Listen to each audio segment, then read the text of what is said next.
we are seeing not just Al Shifa, but most of the hospitals being transformed into places of death, devastation, despair, not hospitals. The point of a hospital is there should be a safe haven where you come to be cured.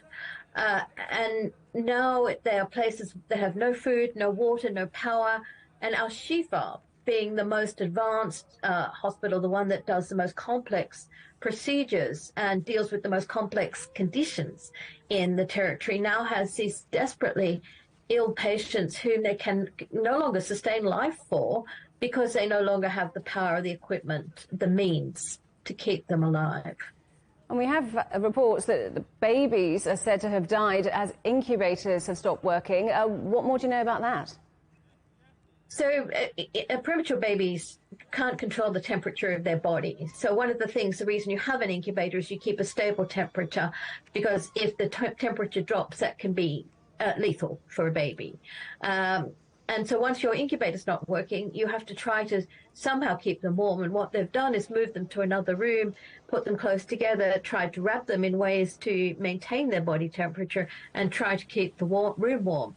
A very difficult thing to do. And also, premature babies don't have lungs that are fully developed. That's why they have oxygen. That's why they end up being on ventilators. Usually they just need oxygen piped in, but the oxygen's not working anymore, again, because there's no fuel and because the means of producing the oxygen's been damaged by the many airstrikes, the destruction that's been wreaked on this hospital.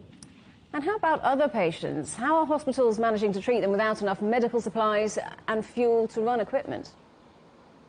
They can't. They can only do the barest emergency things, basically the kind of first aid, at least try to stop the bleeding, cover the wound.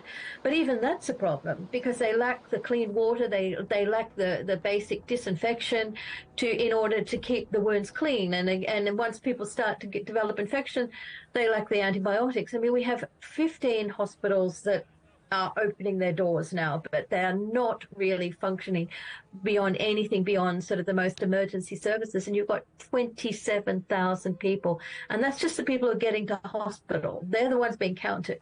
You've got an enormous need and less ability to deal with it. And what about the staff working in these hospitals? How are they coping, given that some will have lost a family and colleagues? So what about working in these circumstances?